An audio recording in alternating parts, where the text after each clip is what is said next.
1974 in the tiny Caribbean nation of Antigua, and by every account, he was an outstanding person.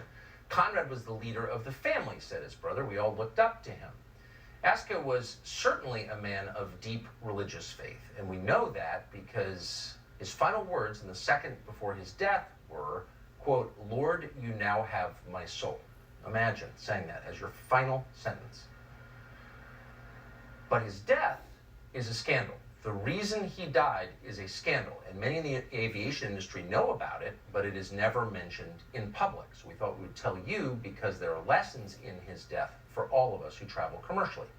In February of 2019, Aska was the first officer piloting an Amzon Prime cargo jet for a contractor called Atlas Air. They were flying a Boeing 767. As it approached Houston Airport, Aska assumed full control of the plane.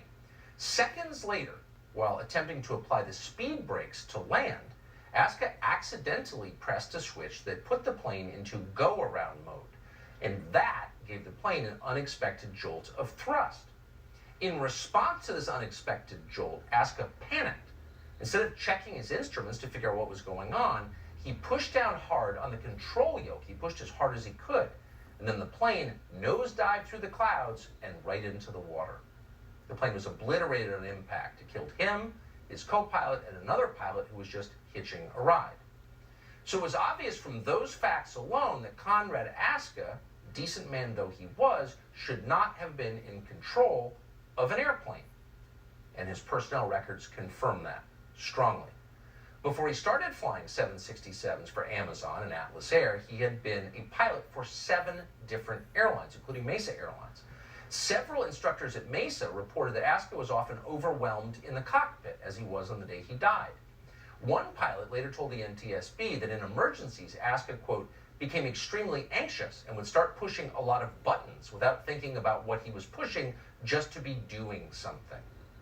To be clear, for a pilot, that can be deadly, and it was.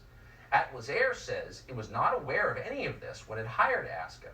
But once he arrived at Atlas Air, Aska was so deficient in the simulator that all pilots have to train on that the company had to restart simulator training just for him.